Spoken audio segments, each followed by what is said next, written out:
Hello बच्चों, कैसे हैं आप सब। आइए आज हम 10th क्लास के जो मैथ्स के अभी हरियाणा बोर्ड का एग्ज़ाम हुआ है उसका सॉल्यूशन देखते हैं। जो बच्चे सीबीएसई में पढ़ रहे हैं वो इसमें से प्रिपरेशन कर सकते हैं, और जो 10th हरियाणा बोर्ड से भी एग्ज़ाम देख रहे हैं तो आप सेट बी की जो MCQ की आंसर की है उसको मैच कर सकते हैं। लेटेस्ट सबसे पहले हमने ये वीडियो बनाने की कोशिश की आपके लिए।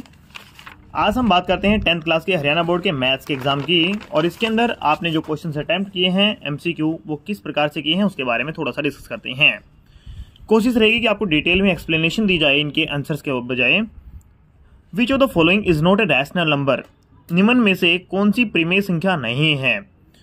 √16 है वो 4 का स्क्वायर होता है, √9 है वो 3 का स्क्वायर होता है, √10 किसी कंप्लीट स्क्वायर नहीं है, और 0.35 के ऊपर बार लगाया हुआ है। अभी डाउट क्या आता है बच्चों का, दोनों में से डाउट आता है। तो इसके आपके डाउट को दूर करने के लिए हमने एक वीडियो बनाई है आपके लिए, ये आपको सॉल्यूशन दे दिया है। 0.35 का बार जो है उसको हम इसको पहले x मान लेंगे। ये क्लास 9th का क्वेश्चन होता है बेटा, आपको इस प्रकार से सोल्व करना होता है। इसको 100 से मैंने मल्टीप्लाई कर दिया दोनों तरफ, 35.35 बार आ जाता है हमारे पास, इज इक्वल टू 100x। मैंने इक्वेशन सेकंड को फर्स्ट में से माइनस कर दिया, और मैंने क्या ऑब्जर्व किया कि हमारे पास जो x की वैल्यू है 35/99, यानी कि कंप्लीट नंबर आ जाती है और एक रैशनल नंबर के रूप में आ जाती है।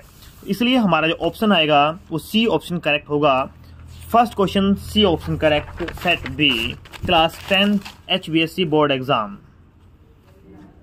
सेकंड क्वेश्चन था 26, इफ HCF ऑफ 26 एंड 91, यानी कि A और B दो डिजिट दी गई हैं, दो नंबर दी गई हैं, इज 13। HCF कितना दिया हुआ है 13, तो LCM निकालना एक छोटा सा फॉर्मूला है आपने जो पढ़ा है, the number A multiplied by number B, यानी कि दोनों संख्या की मल्टीप्लाई किसके बराबर होती है, HCF मल्टीप्लाई LCM के बराबर होती है।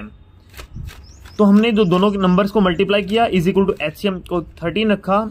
अगर मैं उसको लेफ्ट हैंड साइड लेकर आता हूं तो 13 से डिवाइड हो जाएगा, और हमारे पास क्या आएगा 13 2 जा 26 and 2 multiplied by 91, that is equal to 182। That is the LCM of the question, and C option is correct for you. Third question आपका x² + 7x + 10, इसका फैक्टर कर लीजिए। फैक्टराइज क्वेश्चन था, बहुत इजी सा क्वेश्चन था। फैक्टराइज कर लीजिए x² + 7x + 10, x² + 5x + 2x + 10, यानी कि इसको हमने फैक्टराइज कर लिया, और फैक्टराइज करने के बाद हमारे पास जो वैल्यू आती है x की -2 एंड -5 आती है। That will be B option is the correct option for you, B. Which of the following is a quadratic equation, इनमें से कौन सी समीकरण द्विघात है। मेरे बच्चों देखिए, इस तरफ क्या है स्क्वायर दिया हुआ है, मीन्स उसे a + b whole square identity apply होगी। इस तरफ क्या है 2x, मल्टीप्लाई में आएगी 2x आएगी, तो इसलिए हमारे पास पहला ही ऑप्शन आएगा, चेक करने की भी नीड नहीं है। यहाँ पर क्यूब है, क्यूब में से x² कटेगा तो क्यूब बचेगा, यहाँ पर x² है, इस तरफ भी x² कैंसिल हो जाएगा, इस तरफ भी x और x की मल्टीप्लाई x² बनेगा, इस तरफ भी x² बनेगा तो भी कैंसिल हो जाएगा। फिर भी मैंने आपके लिए सोल्यूशन दिया है इसका, x + 1 का whole square is equal to 2 into में x - 3।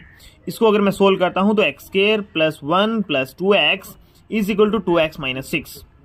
x² + 1 + 2x, इसको मैं लेफ्ट हैंड साइड लेके आया हूं, माइनस हो जाएगा और कैंसिल आउट हो जाएगा, is equal to -6। x² is equal to -7, and x² + 7 is the equation that is a quadratic equation, and option A is correct for you. Next question is रैखिक समीकरण, solution of the pair of linear equations x - 2y + 5 equal to 0 and 3x - 6y + 10 equal to 0 will be. इसने पूछा है कि equation का solution कौन सा होगा। अभी इसमें आपको बहुत इजी सा फॉर्मूला अप्लाई करना था बेटा। दोनों इक्वेशंस को आपने पुट किया, उसको आपने a1/a2 मीन्स उसे 1/3, b1/b2, c1/c2 के रूप में पुट किया।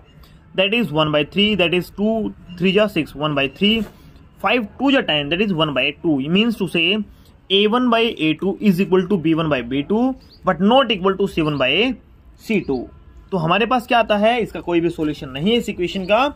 और जो अगर हम ग्राफ के अंदर चेक करते हैं तो पैरेलल लाइन आएगी, और इसको इनकंसिस्टेंट पेयर ऑफ इक्वेशन कहा जाता है। Is it clear. Next question AP, कोई AP दी हुई है 2 7 12, इसका आंसर आ गया हमारा नो सॉल्यूशन। कोई AP दी हुई है 2 7 12 का 10वां पद क्या है, यानी कि मीन्स टू से 10th टर्म, क्या निकालना है हमने, 10th टर्म निकालनी है किसकी, एपी की 2, 7, 12।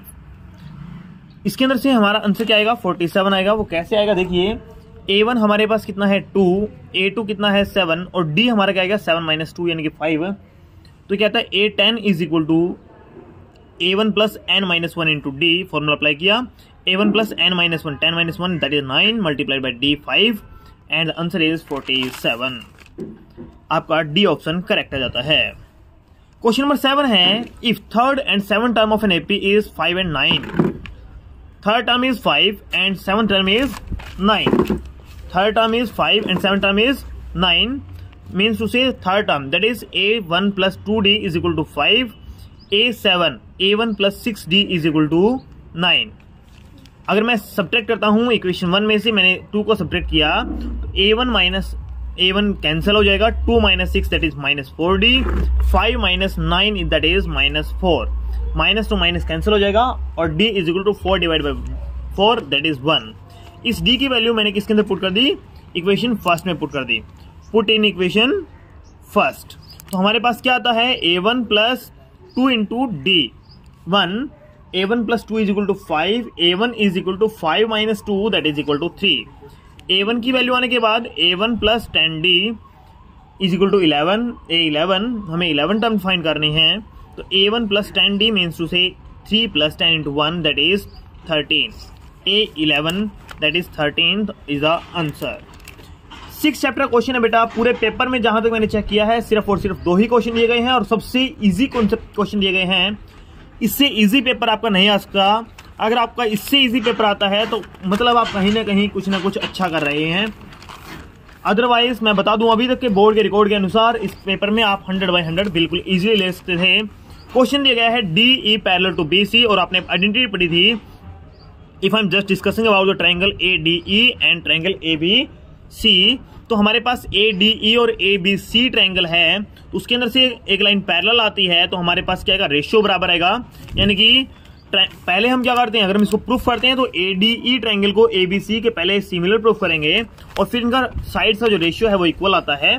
तो AD by AB that is 7.2, AE by AC 1.8 and 5.4, इनका रेशियो लिया मैंने 1/3 आया, क्रॉस मल्टीप्लाई करने पर क्या गया 2.4।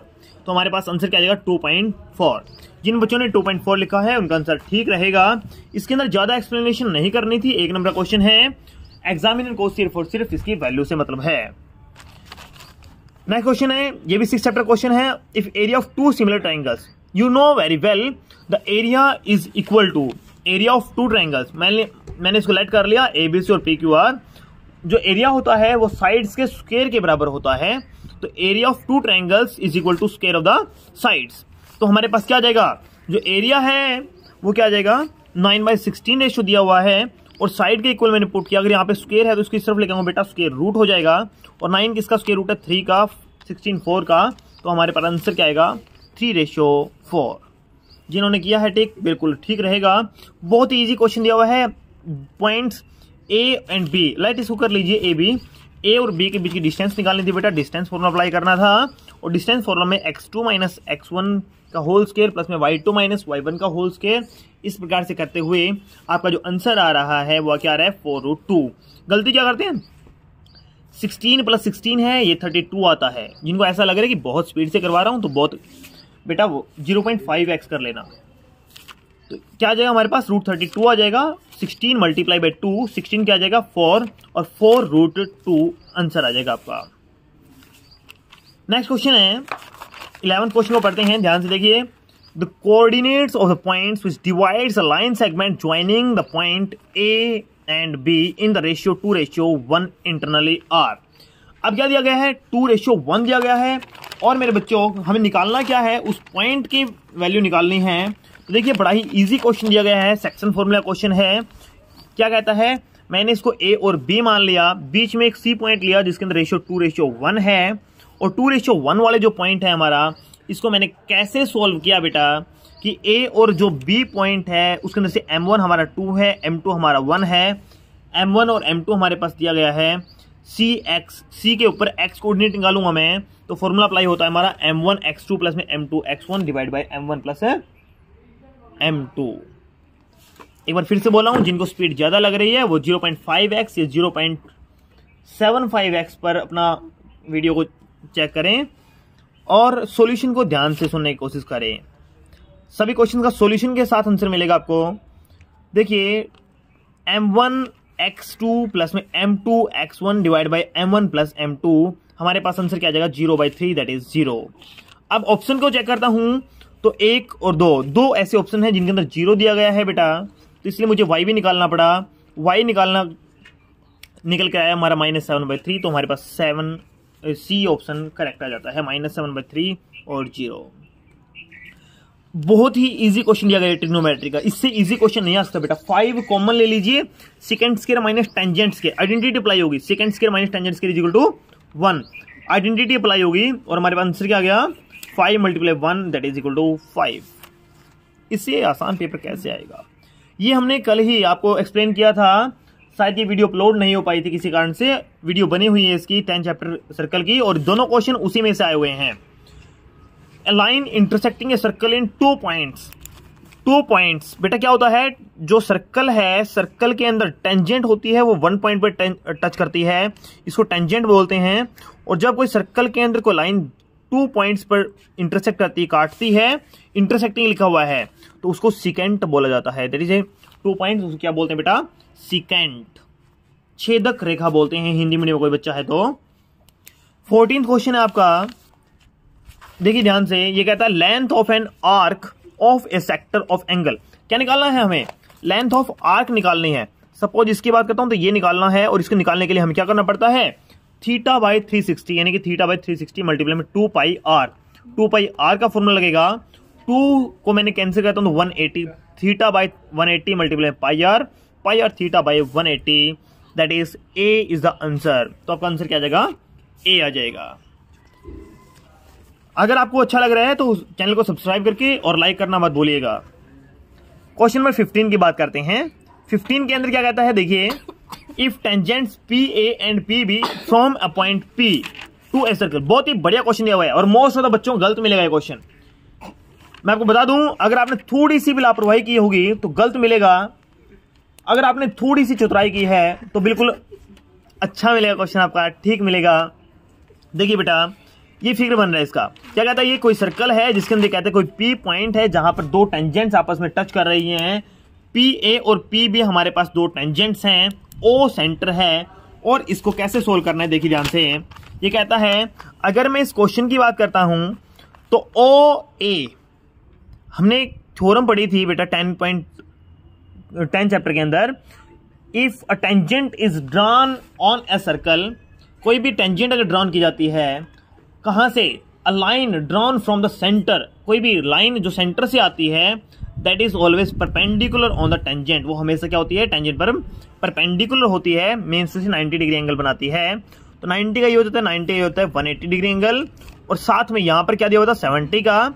एक क्वाड्रिलेटरल की प्रॉपर्टी अगर मैं अप्लाई करता हूं तो चारों का सम कितना आएगा 360 आएगा, 250 प्लस में angle O that is 110 degree. लेकिन क्वेश्चन में क्या पूछा गया है, find the value of angle POA। POA क्या है बेटा, POA आधा एंगल है 110 divide by 2 that is equal to 55 degree. अगर आपने गलती से 110 को टिक कर दिया है तो बेटा आपका क्वेश्चन गलत कर लिया आपने, आपका जो आंसर आएगा वो आएगा 55 डिग्री, क्योंकि एंगल जो AOB अगर पूछता, सेंटर एंगल पूछता तो आपका 110 डिग्री आता, इसीलिए बस बच्चों ने गलती की होगी अगर की होगी तो, अदरवाइज आपका बिल्कुल ठीक है। बेचिंतित रहिए, बेफिक्र रहिए, 55 डिग्री द आंसर। देखिए कितना आसान क्वेश्चन दिया गया है। Radius, surface area of A sphere of radius 2.8 centimetre, 2.8 that is radius. Surface area formula क्या है स्फीयर का, 4πr², 4πr² आपने फॉर्मूला अप्लाई किया और मल्टीप्लाई अगर आप करते हैं तो 9856 आएगी, divide by 100 that is 98.56 centimetre square.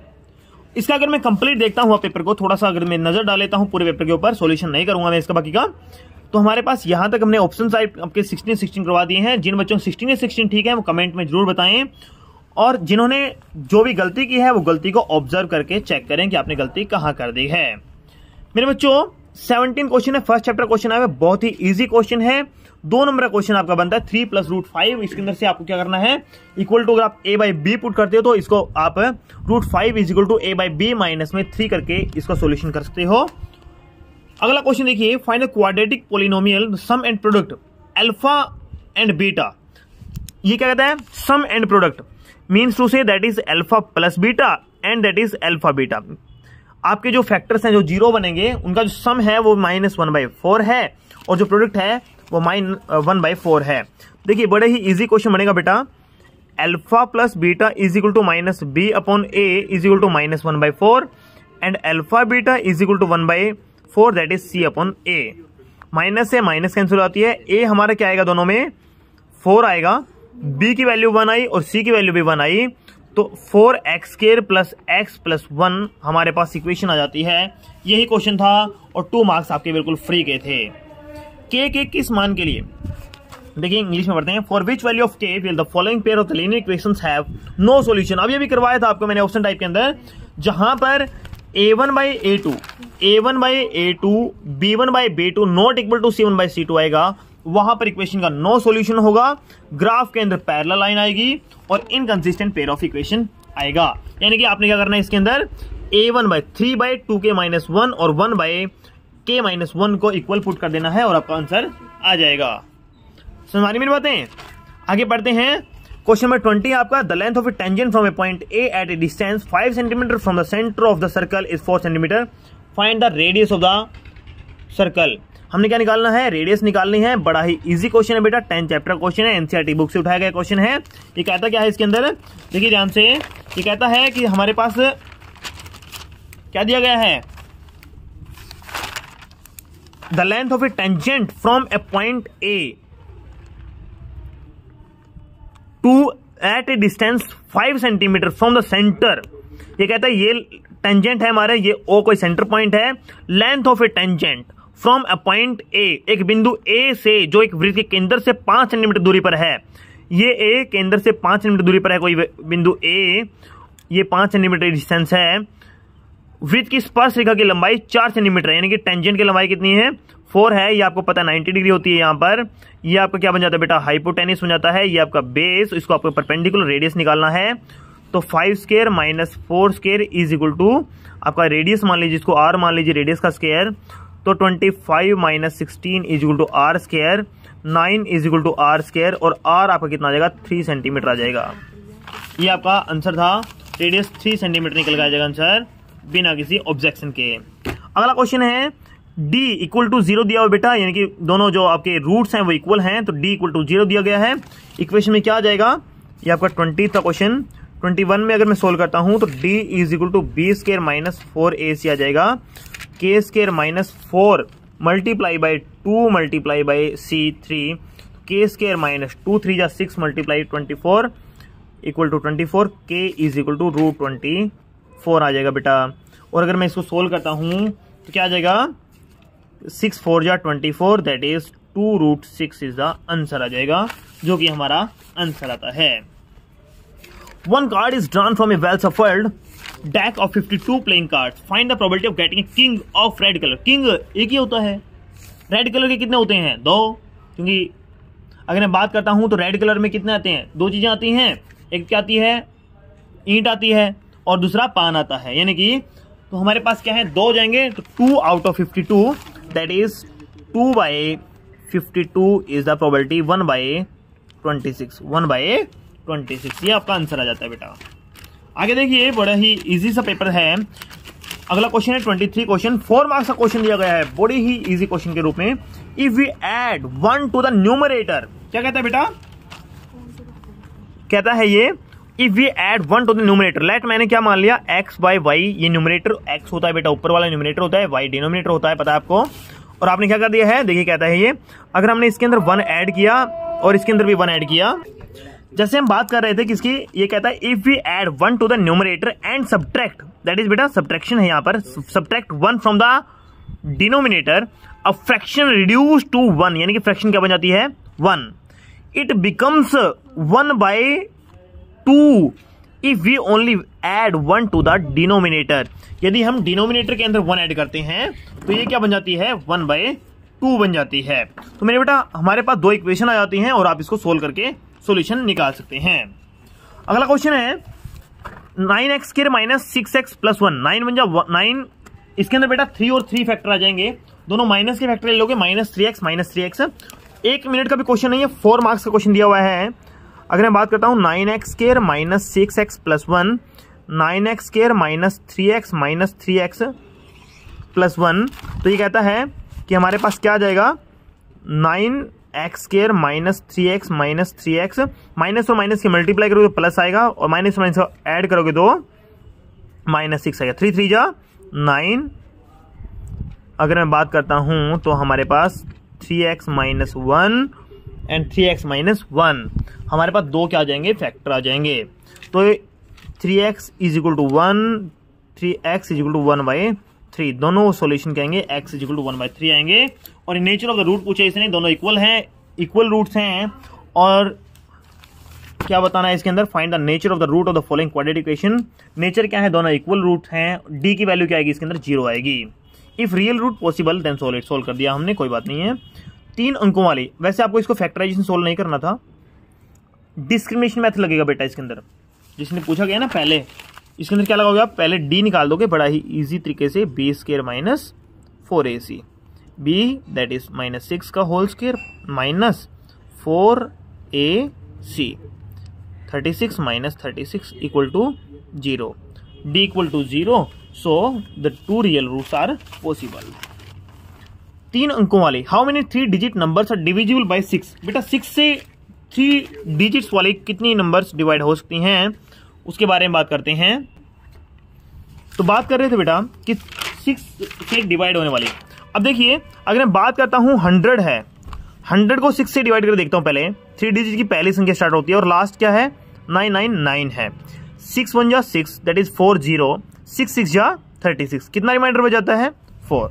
तो यानी कि 102 इज द फर्स्ट डिजिट, 108 114 इस प्रकार से बनती रहेंगी। और लास्ट को फिर डिवाइड कर देख लेता हूं, 6 1 जा 6 दैट इज 39, 6 6 जा 36 दैट इज 39, 6 6 जा 36 99, अगर इसमें से 3 को माइनस करता हूं तो 6 996 क्या आ जाएगा, हमारा लास्ट डिजिट आ जाएगी। इसको आप A1 मान लेंगे, इसको AN मान लेंगे और D आपका 6 आ जाएगा। और इसने क्या पूछा है, N निकालना है बेटा, A1 + N - 1 × D, AN का फॉर्मूला अप्लाई करोगे और N फाइंड कर दोगे। Okay, A wire attached to a vertical pole of height 18 metre is 24 metre long. देखिए ध्यान से देखिए, ये क्वेश्चन क्या है, फिगर बनेगा आपका तो क्वेश्चन ठीक रहेगा। क्वेश्चन में क्या बोला गया है, एक पोल है जो 18 मीटर लंबा है, एक वायर उसके ऊपर स्ट्रेच की गई, बांधी गई है, जो कि 24 मीटर लॉन्ग है। ये कहता है a wire attached to a vertical pole of height 18 metre is 24 metre long and has a stake attached to other end, how far from the base. ये इस तरह से बंधी हुई है, ये बेस से कितनी दूर है, how far from the base of the pole should the stake to be driven so that wire will be taut. ये कहता है अगर हम कहते हैं 18 मीटर ऊंचे एक वर्टिकल पोल है बेटा, जिसके तार एक अटैच की गई है, इसको मैं ए बी और सी मान लेता हूं। ये आपका ए बी कोई पोल है, ये ए सी बेटा क्या है, कोई वायर बांधी गई है, यहाँ पे क्या है 90 डिग्री का है। तो यहाँ पर आप सीधा सीधा पाइथागोरस अप्लाई करेंगे, हाइपोटेनस का स्क्वायर माइनस में परपेंडिकुलर का square is equal to base का स्क्वायर, बी सी का स्क्वायर। ओके, 24 का स्क्वायर दैट इज 576 माइनस में 324, 4 - 6 दैट इज 275 और 5 - 2 दैट इज क्लियर। तो आपके पास क्या आएगा, ये पूरा पूरा नहीं आ रहा है, इसको आपने थोड़ा सा चेक कर लेना है, और जो भी है ना, मतलब आपका आंसर आ जाएगा आपका बी सी का स्क्वायर। इसका रूट आप करेंगे तो आपका आंसर आ जाएगा। ओके, ये रूट में आपका आंसर आएगा। और मैं आपको बता दूं 4 मार्क्स का क्वेश्चन दिया गया है, बड़ा ही इजी क्वेश्चन दिया गया है, बड़ा ही। देखिए, find the value of r if the point A B and C are collinear. Collinear points दिए गए हैं, ए बी सी क्या है, कोलिनियर हैं। अगर आप क्या करते हैं, कोलिनियर की वैल्यू डेफिनेशन की बात करते हैं, तो कोलिनियर में आप क्या पढ़ते हैं, अभी हम बात कर रहे थे कोलिनियर की, तो इसके अंदर हमने क्या पढ़ा है, कोलिनियर क्या है, क्वेश्चन नंबर 27 की बात कर रहे थे। अगर किन्हीं दो का डिस्टेंस तीसरे के इक्वल आ जाता है तो वो लाइनें आपस में क्या होती हैं, कोलिनियर होती हैं। और आप चेक कर सकते हैं इनका डिस्टेंस फॉर्मूला यूज करके डिस्टेंस निकाल लेंगे, दो का तीसरे के इक्वल चेक कर लेंगे। बेटा बड़ा ही इजी क्वेश्चन दिया गया है, 8.1 और 8.2 में से है क्वेश्चन। यदि ए बी सी त्रिभुज के अंतःकोण दिखाएगा, if A B C and interior angles of triangle. देखिए इसके अंदर क्या करना, आपने A plus B plus C को इक्वल टू 180 पुट कर लेना है। और अगर मैं सिंपल, बिल्कुल सिंपल आपको बताऊं तो बेटा क्वेश्चन नंबर 28 के अंदर साइन सी बाई 2 को क्या लिख सकता हूं, cos 90 minus c by 2, because we know that cos 90 minus theta is equal to sine theta. तो हमारे पास क्या आ गया, cos a plus b by 2 is equal to cos 90 minus c by 2। Cos से cos cancel, a plus b by 2 is equal to 90 minus c by 2। इसको मैं इस तरफ लेके आता हूं, a plus b by 2 plus में c by 2 is equal to 90। तो a plus B plus c by 2 is equal to 90। A plus B plus c equal to 90 multiply by 2 that is 180 degree. तो हमने क्या proof कर दिया कि ये तीनों के तीनों क्या है, इंटीरियर एंगल्स हैं, और तीनों ही एंगल्स हमारे किसी ट्रायंगल्स के टोटल सम के बराबर माने जाते हैं। अगला क्वेश्चन है बेटा, a box contains 3 red 5 black means to say total 8 balls. A ball is drawn at random from the bag. What is the probability that the ball drawn is red? Red 3/8. Not red 5/8. Red कितनी है, 3 है तो 3/8। और black कितनी है यानी कि 5, तो क्या है, नॉट रेड कितने देंगी, 5/8। ओके, 4 नंबर थे फ्री के। देखिए 1 सेकंड का क्वेश्चन था और आपके लिए 4 नंबर दिए गए थे। ये आपका 9 चैप्टर क्वेश्चन दिया गया है, बहुत ही बढ़िया क्वेश्चन दिया गया है। From the top of a 7 metre high building.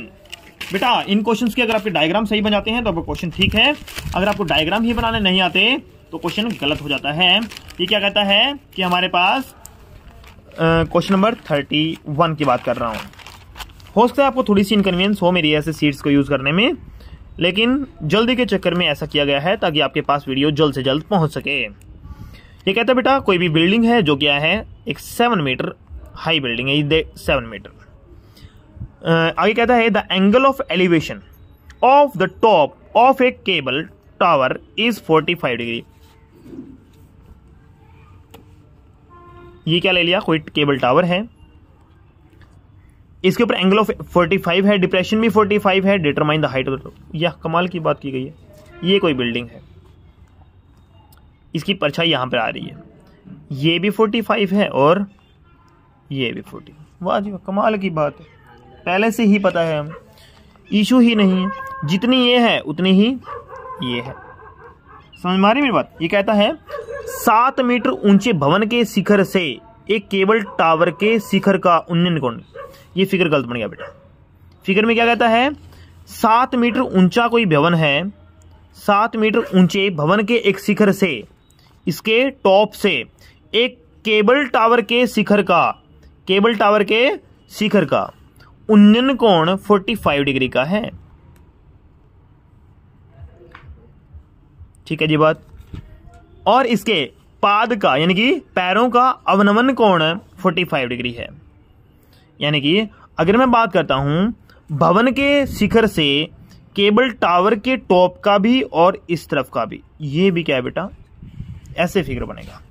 अब मेरे बच्चों इसमें हमें क्या प्रूफ हुआ, यहां से जितनी लंबाई इस केबल टावर की है उतनी ही इसकी है। अगर इसमें x मान लेता हूं, अब ये 45 है तो ये भी x हुआ, 45 हुआ। अब सेम टू सेम इस ट्रायंगल के अंदर बात करता हूं, जितना ये है उतना ही हमारे पास ये आ जाता है। ये 7 है तो ये भी कितना आ गया, 7 मीटर आ गया। टावर की ऊंचाई ज्ञात कीजिए, कितनी आ गई बेटा, 7 मीटर आ गई, दैट इज 7 मीटर। बिना किसी झिझक के आपका आंसर ठीक आएगा। ये आपका गलत है, इसके लिए माफी चाहूंगा। ये आपका बिल्कुल ठीक आंसर आ जाएगा। ये फिगर आपका क्वेश्चन नंबर 31 के लिए। ये रेशनलाइजिंग क्वेश्चन है बेटा, 1 मिनट का क्वेश्चन है, रेशनलाइजिंग कर दीजिए। 1 प्लस है, इसमें क्या दिया गया है 32 के अंदर under root of 1 plus sine a divide by 1 minus sine a. बेटा नीचे जो साइन दिया गया है उससे पलट कर हम ऊपर भी मल्टीप्लाई कर देंगे और नीचे भी ऊपर वाले का स्क्वायर आ जाएगा और नीचे वाले में 1 माइनस साइन स्क्वायर आ जाएगा, यानी कि कोस आ जाएगा नीचे। तो 1 प्लस साइन ए का होल स्क्वायर डिवाइड में 1 स्क्वायर माइनस साइन स्क्वायर ए, ये आ जाएगा। इसको अगर मैं सोल्व करता हूँ, आइडेंटिटी सोल्व होती है, क्या हो जाएगा, कोस स्क्वायर आ जाएगा और इसका स्क्वायर से स्क्वायर कैंसिल हो जाएगा। कोस स्क्वायर का अगर मैं करूँगा तो स्क्वायर से वो भी कैंसिल। 1 प्लस साइन ए बाय में कोस ए, 1 by cos that is second, और साइन बाय कोस यानी कि टेंजेंट, वो आपका आंसर बन जाएगा, सेकेंड प्लस टेंजेंट। 1 मिनट का क्वेश्चन था बेटा। इससे इजी पेपर कैसे आएगा आपका? 5-5 नंबर के क्वेश्चन हैं और बड़े ही आसान दिए गए हैं।